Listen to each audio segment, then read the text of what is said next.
You have the left, you have the right, and the truth is somewhere in the middle. All right, everybody, good evening and welcome to the Bruce Scott Show, which will hopefully become your one-stop news and entertainment destination, with the emphasis on news. Now, the reason I started this channel was pretty simple. I really got tired of the bias in much of the media. I'm going to be mentioning Fox and CNN a lot because they're the big boys, but a lot of other companies follow suit. And those right-wing media, if you will, they're so far right it's ridiculous, and they will find a way to justify everything and anything that Republicans do, and it's just not correct. And the same thing with organizations like CNN, recently dubbed the Clinton News Network. Now, I didn't make that up, but I can't pose blame on anybody for making that up, because everything the Democrats do is right. Everything about Hillary is correct, and it's just not correct. So I'm going to take the topics that come up pertaining to these folks and try to boil them down to the facts and give you a more middle-of-the-road point of view. Now, I'm going to say my views overall probably lean a little bit more conservative, but I have some very liberal point of views too. But here's the point of the whole situation. I'm not going to take my views and try to shoehorn it to fit either agenda. When I do an opinion piece, it's going to say on the screen clearly, this is an opinion piece. When I'm doing the news, I'm doing the news. There is a differentiation. And hopefully once in a while we'll make you laugh, because we're going to do some silly stuff too. There's no point in just hearing me drone on forever. So hopefully we'll be able to throw in a couple things that make you laugh a little bit.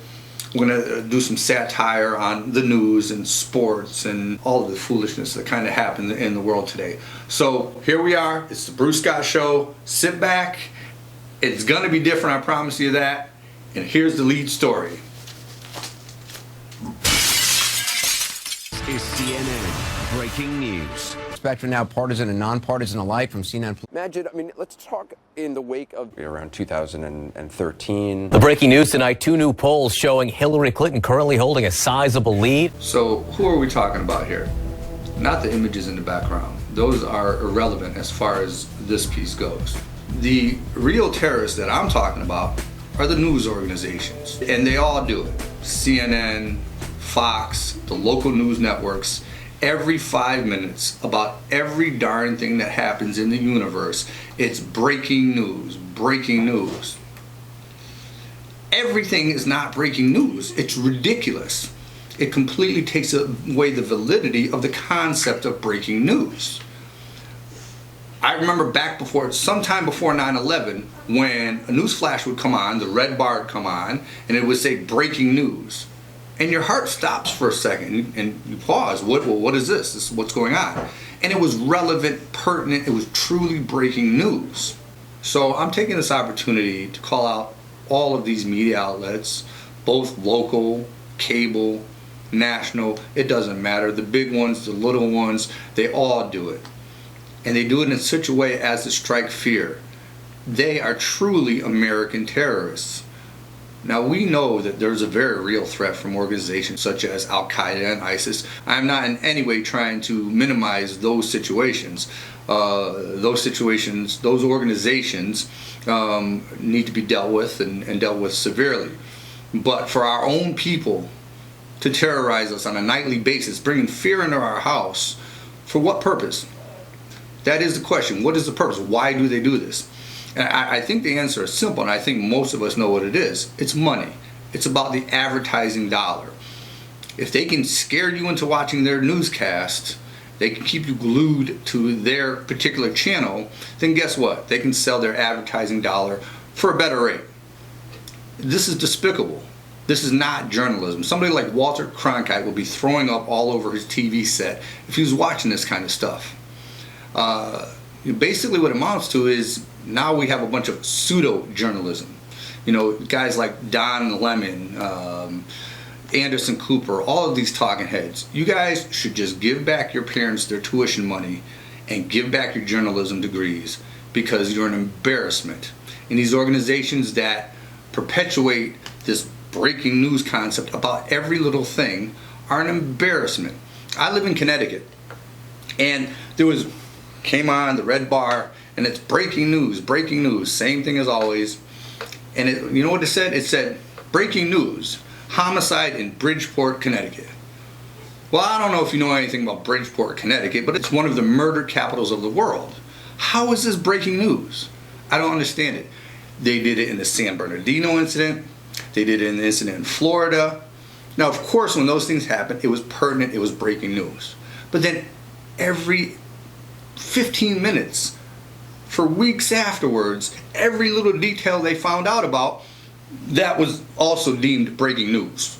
I swear if they found out one of the terrorists had a hangnail, it would be breaking news, breaking news. Guess what? One of the terrorists had a hangnail before he went out and killed all these people. It is almost to that level of triviality. It's ridiculous. It's silly. It should be criminal. It is at least very irresponsible. And it certainly qualifies each and every one of you that practice this irresponsible kind of journalism as being truly American terrorists.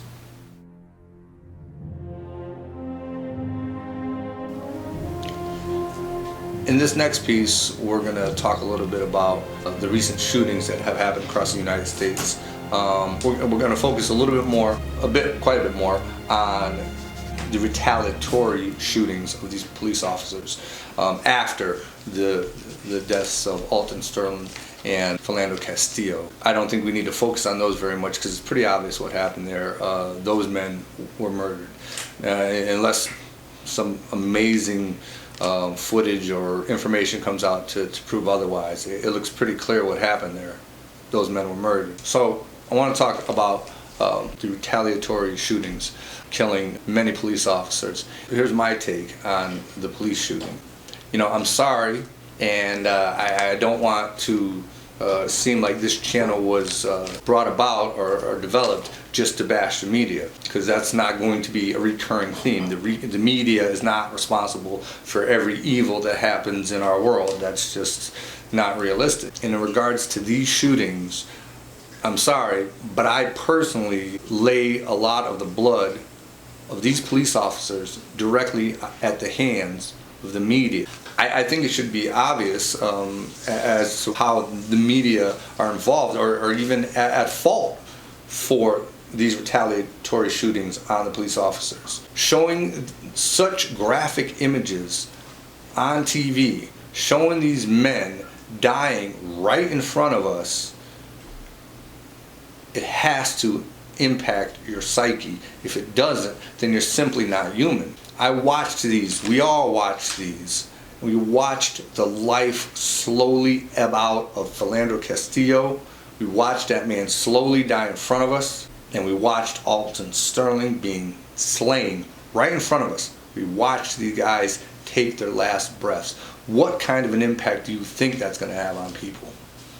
15, 20 years ago, maybe even less, 10 years ago, they didn't show this stuff on TV. Now, is it that we should hide this angle? We shouldn't show this stuff?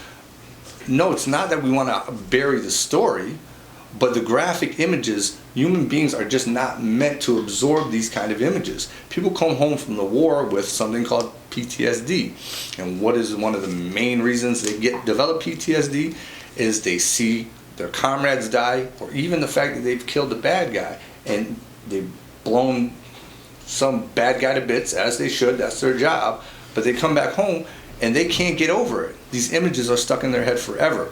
Human beings are not meant to see death up close and personal like this. Now, for me, it didn't make me want to go out and kill any cops. That's just, but I'm fairly balanced. I don't have a mental illness. Some may argue with you at that point, but I have not been diagnosed with such. But what about those that do?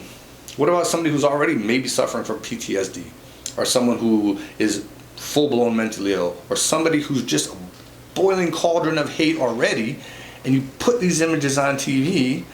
What do you think is going to happen? If you light a fire to a powder cake, it's going to explode. I thought I was one of the only people that kind of viewed CNN and Fox as, kind of horrible news stations. But just the other day, I was listening to a very reputable kind of a radio talk show host, and he described them as tabloid journalism. And that's what it is. It is trash TV. And why do they put this stuff on air? Once again, I'm not going to beat this horse to death, but it is the dollar. The advertising dollar to make money. You watch their station, everybody makes a bunch of money, and they don't care what they put on TV. They don't care how they affect us. It just doesn't matter to them. Because at least you're watching their station and you're not going and seeing this, because you can see it on YouTube or you can see it on Facebook. But they're not going to let that happen. The other thing that they do to kind of exacerbate these situations is they create an arena for these killers. How many of these mass murderers, or even many of the people that go out and kill one person, because that still does happen nowadays, but how many of these people, time and time again, they blog or they post, they put on the internet, you don't know me now, but you will tomorrow. The world thinks I'm a nobody, but I won't be tomorrow. I'll be famous tomorrow. I'm gonna get a higher body count than the other guy, because they know once they go out, they commit this atrocity, that you're gonna put their name on TV, you're gonna put their face on TV, you're gonna do a 10-15 minute thing about their life. They are gonna become famous. This is what they want, and you give it to them. I don't know, call me crazy, but I don't think it'd be too difficult to do the story in a different way. On this channel, for instance, we will never mention these killers by name. We will only use their last name. Their image will never be on TV, and nobody's going to be doing a retrospective on their life. Take away the arena from these people, and maybe, just maybe, these things will happen a little bit less often. It is many times cited as their reason for committing the crime, because they want to be known. They want to make some kind of statement, and then you hand them the platform. Once again, it's amazingly irresponsible journalism. You can't even call it journalism. I'm not a journalist. That should be pretty obvious, but they sure aren't either. The other aspect of these shootings that I want to talk about, these officers that were shot, and I want to be very careful here, because I don't care what happened or what your motivation is, it's never okay to shoot anybody. It wasn't okay for those cops to kill those guys. It wasn't okay for the murderers to go out and murder the police, these snipers. It wasn't okay. It's not okay for anybody to take any life ever. I want to make that clear. I completely condemn the shootings of these police officers. It's just not okay. Now, having said that, some of the responsibilities for these shootings has to be laid on the police officers themselves. Violence begets violence. I grew up in the inner city. It is a vast, and I also spent a good amount of time in the suburbs. It is a vastly different experience in life between your interactions that are going to happen if you live in a city, as opposed to interactions that are going to happen if you live in the suburbs. I've dealt with both. The police in the city, maybe because they know it's tougher, or maybe because they know that cities contain a lot of minorities. I don't know which is the truth. But I know when you deal with a cop in the city, it's not going to be a fun time. If you're in the suburbs and you call the police, it's a different interaction. But these cops are way, way too aggressive. I have seen instances of police brutality.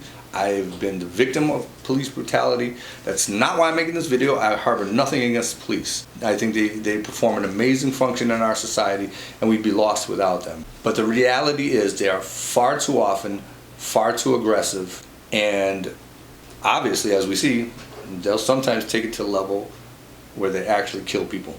Now, is race a motivating factor? I'm not going to get into that as much here, but I think it's an easy conclusion to come to. Absolutely, race is part of the factor in these shootings. Our biases, our racial biases, and other biases leak into whatever we do. So it is ridiculous to think that just because you're hired as a police officer, you're then not going to have those biases. So absolutely, it plays a part in this. But their aggressive tactics, I could tell you 100 stories of things that have happened to me, things that have happened to others. But I don't want to go on and on with that. But I will give you one personal one that I observed. I was living in Hartford, small city. I heard what sounded like cars screeching down the road, and then one car crashed into a building. The guy gets out of his car, puts his hands in the air. It's about 3 seconds, 4 seconds. The cop cars came up. They were about 3-4 seconds behind him. The cops get out of the car. Now this guy at this point is standing there for a while, with his hands up, and the cop jumps out of the car, smashes him across the face with his nightstick, and the other cops proceed to jump on him and beat the living mess out of this guy. It's completely unnecessary. Now, whatever that guy did, I'm sure it was bad, but they don't have the right to exact street justice right then and right there. There's a saying, absolute power corrupts absolutely. And in the street, that's what the cops have. They have absolute power. They are judge, jury, and unfortunately, in too many cases, executioner. What needs to happen? First, of course, there needs to be more oversight. That needs to be reined in. Now the cops need to be able to do their job, but at the same time, steps have to be taken, obviously, to help make this situation better. Some of the solutions that I thought of, and these are not necessarily all original thoughts. I've heard them, in other places and programs that I've listened to. But I think, some of these steps would really be useful. First of all, cameras. Cameras everywhere you can put them.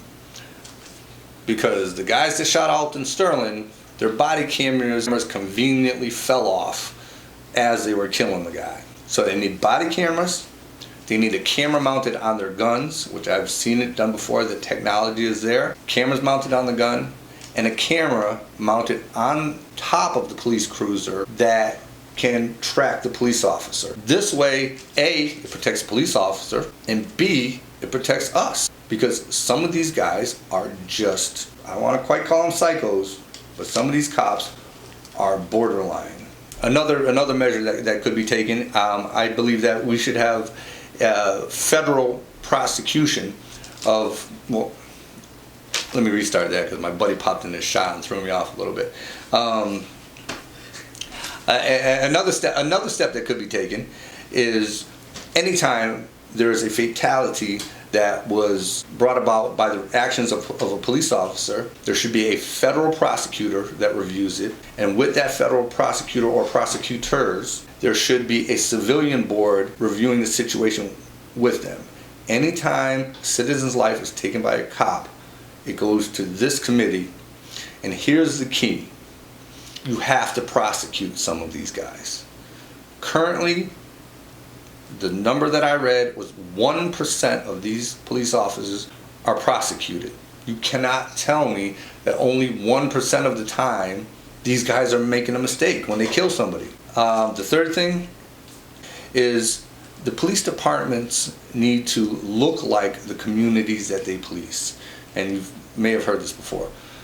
But if a community is 90% black and Hispanic, and the police force is 80% Caucasian, it's just not going to work out well. And it's not a fair representation of that community. And you can't tell me there are not black and Hispanic men and women that are qualified to be police officers. It should be a requirement on the federal level that these police departments look like the communities that they serve. So maybe if we change just a few things, the way we do a few things, maybe we can be a bigger part of the solution, because we certainly don't want to be part of the problem. I have a very interesting segment coming up. This gentleman here is affiliated with a terrorist network, and we invited him on the show today because we want to kind of get to know why he does what he does and why he is who he is. Please welcome our special guest, Omar al-Baghdadi. Hello, Omar. How are you doing today? Good.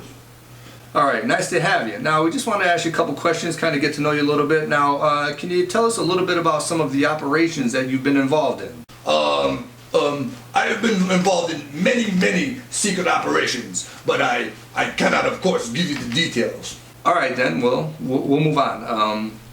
What terrorist group are you affiliated with? I cannot say. Why are you asking me such things? Oh, hold on. We're just trying to get to the bottom of exactly who you are and kind of get a little information on you. Are you sure you're a terrorist at all? Of course I am. What do you mean? Of course I am. How dare you? All right. Well, no, hold on. I don't think you are. I noticed that you have an AR-15 on your back, and we know that terrorists usually use an AK-47. I think you're a phony. Okay, you got me. I am a big phony. I'm so embarrassed. I'm actually a bus driver in New Jersey. I just wanted to be cool. It is all the rage, you know. All the kids are doing it. And besides, it's always been my aspiration to blow myself to bits. All right, so how's that all working out for you? Not so good. My kids, they put Jello in my vest, and my wife, she left me. She left you because of the terrorist thing? Yes. I guess she didn't know what jihad. Okay, all right. Well, at least I'll have the 72 virgins. Well, actually, that's not exactly true. Leading Muslim scholars have studied the Quran in depth, and they found out that it wasn't at all 72 virgins. You see, what they were talking about actually was a bountiful harvest, and part of that bountiful harvest was 72 raisins, not virgins. What do you mean? Exactly what I'm telling you. It's 72 raisins, not 72 virgins. Oh, wait, hold on. Abdul, 72 raisins? Huh?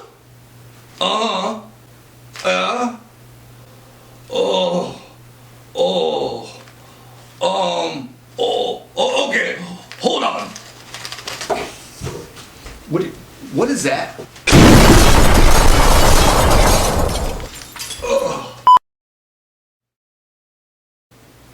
And now for our ticked off moment of the day. This is going to be a regular segment where we're going to talk about something that ticks me off during the course of the day, and trust me, there's usually no shortage of material when it comes to this stuff. Now, today's ticked off moment of the day is probably going to get me in a little bit of trouble with the PC police, but I don't really care. Today's subject is fat people on electric shopping carts. This drives me insane. Understand this. The way I look at it, those shopping carts are meant for people that are truly handicapped, and being fat is not a handicap. It is a lifestyle choice. Those carts are for people that have real handicaps, elderly, somebody broke a leg, somebody has a delicate pregnancy. Hold on, pause the tape. Okay, delicate pregnancy, I just kind of pulled that out of the air. I was reaching a little bit, but you know what I mean. Where they can't walk around. These are the people that really need these carts. And trust me, if you are 70, 80, 100, 200 pounds overweight, you are exactly the person that does not need to be on one of these carts. You need to be up, walking around, getting your groceries, and you might in the process actually lose a pound or two here. Now, don't take this the wrong way. I don't want this to be any kind of it's not a hate-filled message. I don't hate people that are overweight. You know, if there's anything I could ever do to help you, I'm no Adonis, I'm a few pounds over my weight. But really, seriously, look at this lady. Are you telling me the shopping was that difficult that she couldn't make it through the experience? This is ridiculous. And I'm not the only one that thinks this. I've talked to people in the stores. I talked to people that work in the stores. Everybody agrees. They are looking at you and they're judging you because you're overweight, and instead of getting a little bit of exercise, you're on a cart that's intended for other people. Do yourself a favor, get up, walk around the store, and you might get some health benefits out of it. You know, but the good part of this, in researching this story, is at least we know how Governor Christie blocked the bridge that he blocked. What? And that's my tick-off moment of the day. Have them chase me that way now. All right, and that's it. That's the first episode of the Bruce Scott Show. I hope you enjoyed yourself. Of course, we need you to comment, like, and subscribe. If you have any criticisms, please, that's what's going to feed the show. You know, I want to hear the bad, I want to hear the good. Do you want to hear me elaborate more on each point, or maybe do a little bit less? What did you like? What didn't you like? But for now, that's it. Goodbye. God bless.